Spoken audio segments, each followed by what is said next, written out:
नेतृत्व में है, रक्षा करें।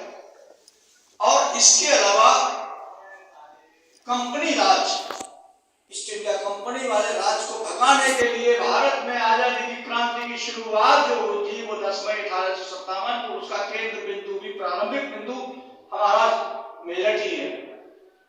तो हमको गर्व होता है।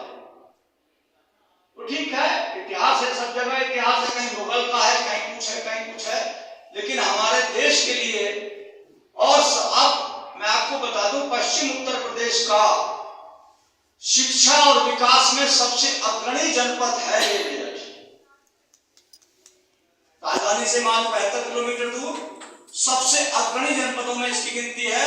अगर इसकी बहुत सी जगह की आप दो एक चीज गिना देंगे, प्रसिद्धि की दो चीज गिना देंगे, यहाँ की गिनाए तो लाइन लग जाती है। देखिए यहाँ अब जो इस समय, पहले कभी कहते थे 40 साल पहले कि मेरठ कैंची के लिए प्रसिद्ध है, कैंची उद्योग, सीजर्स इंडस्ट्री। आज कहते हैं world famous sport city. Sport city घोषित हो चुका है। दुनिया के खेलों का सामान, वर्ल्ड लेवल का सामान मेरठ से जाता है। के साथ आपका ज्ञान है इस विषय पर, क्रांति धरा के सैनिक विद्रोह को जिस तरह आपने विश्लेषण किया है कि जिस तरह प्रचारित कर रहे हैं सैनिक विद्रोह, वास्तविकता क्या है, जितना आपने साक्ष्य के आधार पर प्रमाणित रूप में सही इतिहास के तथ्यों को आप सामने, इसमें आप एक ऐसी स्क्रिप्ट लिख दें जैसे आज कश्मीर फाइल को देख करके सबके दिमाग खराब हो गया, सच्चाई क्या थी, उस स्क्रिप्ट को लिख दें। भविष्य क्या होगा वो तो अलग विषय है, लेकिन आपकी सच्चाई को साक्ष्य के आधार पर प्रत्येक व्यक्ति स्वीकार करेगा, क्योंकि इतिहास झुठलाया नहीं जा सकता।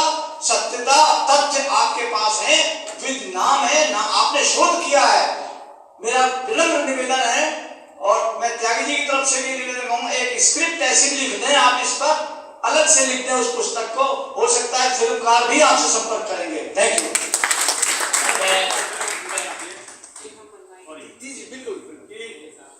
अभी जो मेरठ क्रांति धरा के बारे में बहुत सारा कवर किया गया, बहुत सारा मीन्स 99% कवर किया गया, लेकिन एक छोटा सा पॉइंट जो मेरे दिमाग में आ रहा है, मैंने इस पर काम भी किया था, एक छोटी टेलीफिल्म भी बनाई थी जो सफल नहीं हो पाई और आगे प्रसारित नहीं हो पाई।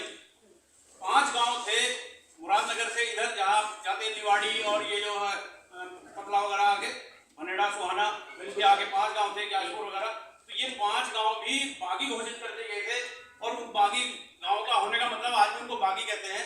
उनको क्यों सजा मिली, बहुत ज्यादा उनको प्रताड़ित किया गया था, तो उनके बारे में भी जिक्र जो है आपने आना चाहिए, क्योंकि वो क्रांति धरा से ही संबंधित है। अंग्रेजों को उन्होंने भारत आवास लौटते हुए, सारी कहानी मेरे पास थी, लेकिन नहीं है अभी।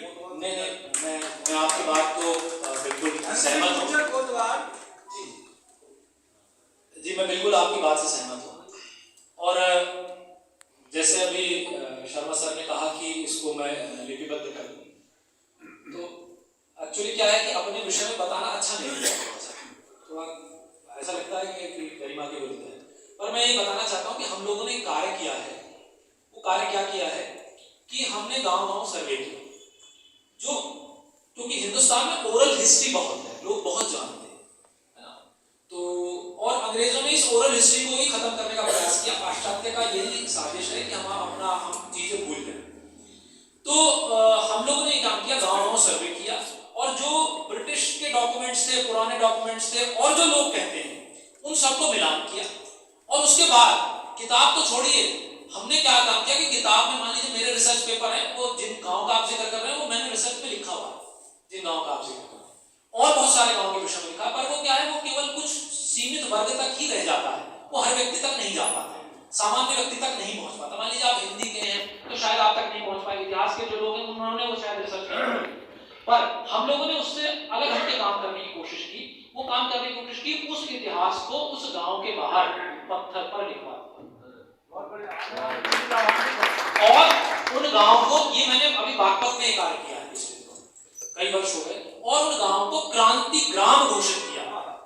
माननीय मुख्यमंत्री जी मेरठ में आए थे अभी पिछले दिनों, तो मैंने एक पत्र भी उनको दिया था, खुला पत्र दिया था, वो सोशल मीडिया पर भी काफी चला। उसमें मैंने यही लिखा था कि ऐसे गांव बहुत हैं, न न केवल मेरठ और उसके आसपास पूरे देश में, जिनके लोगों ने वास्तव में मन से, क्योंकि वो पूरे खत्म हो गए। मैं अगर उन गांव के किस्सा बताएंगे तो आपके रोंगटे खड़े हो जाएंगे। ऐसे ऐसे गांव हैं जो पूरे खत्म हो गए, पूरे बागी, जैसे त्यागी सर कह रहे हैं कि बागी घोषित कर दिया गया।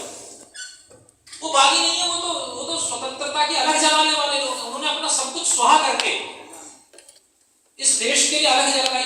तो हमने एक पत्र लिखा जिसमें लिखा कि ऐसे ग्राम को क्रांति ग्राम घोषित किया जाए और सबके लिए एक आदर्श गांव घोषित किए जाए कि वहां देश की जितनी भी योजनाएं हैं सबसे पहले इन गांव में लागू की जाए, क्योंकि इनसे ही हमें स्वतंत्रता मिली है। तो ऐसा भी हम लोगों ने एक प्रस्ताव पारित किया है और अगर आप चाहेंगे तो आपके मंच से भी इस प्रस्ताव को हम वहां भेज सकते हैं, क्योंकि 30 तारीख को पुनः योगी जी आ रहे हैं। तो ये कोशिश की है सर हमने, जितनी छोटी मोटी हम कर सकते हैं। एक, चूंकि हम विश्वविद्यालय से संबद्ध हैं, हम कोई नेता तो है नहीं, तो हमने एक गांव है बसोद, उसकी बात बता करके अपनी बात को समाप्त कर दूंगा। एक गांव है बसोद, बागपत में है। वहां शाहमल जो उस क्षेत्र पर किसानों के नेता थे, वो सेना नायक थे वहां के, वो अंग्रेजों के खिलाफ लड़ रहे थे और उन्होंने 8000 किसान इकट्ठा कर लिए अंग्रेजों से लड़ने के लिए। उनका हेडक्वार्टर था वो बसोद, और वो बसोद जो है मुस्लिम बाहुल्य गांव है। वहां अंग्रेजों ने अटैक किया क्योंकि वो उनका हेडक्वार्टर था। उस पूरे गांव को अंग्रेजों ने लिखा है, उनके डॉक्यूमेंट से बता रहा हूं मैं, कोई सुनी सुनाई बात नहीं है। उस गांव पर अटैक किया, उस गांव के 180 आदमी अंग्रेजों से लड़ गए। अंग्रेजी सेना जैसी पहुंची, आमने सामने की लड़ाई हुई। अब आप कल्पना करके देखिए, मैं केवल 180 कह रहा हूं, आप कल्पना कीजिए कि 1857 में किसी गांव की पॉपुलेशन क्या होगी। ये सोचेंगे जब हम 180 की संख्या का समझ में आएगी बात। तो मुझे ऐसा लगता है कि जब मैंने अनुमान लगाया 200-250, इससे ज्यादा नहीं, इसी गांव की पॉपुलेशन 200-250। अब 200-250 में 180 तो अंग्रेज लिख रहे हैं कि 180 आदमी तो नेक टू नेक फाइट में मारे गए। वो कौन थे? किसान।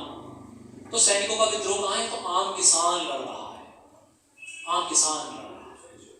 तो वो मारे गए।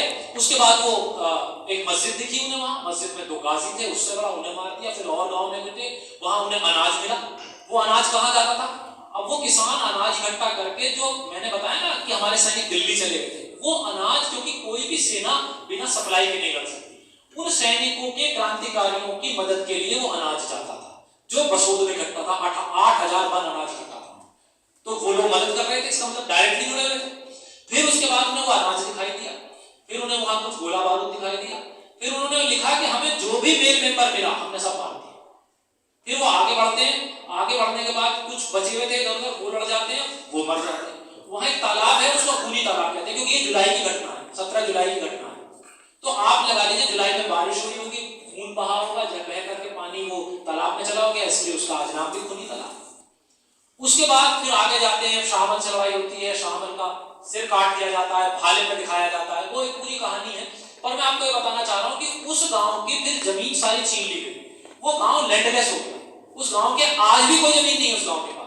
हम लोगों को जब ये पता चला तो हमने पूरा इतिहास लिखवाया। फिर विश्वविद्यालय में उस समय प्रोफेसर एस के कांत वाइस चांसलर थे, उनसे आग्रह किया, ईसी में पास हुआ। इस विश्वविद्यालय की ईसी ने यह पास किया कि बसोद गांव का जो भी बच्चा पढ़ेगा उसकी फीस माफ। बहुत मेहनत करते हो।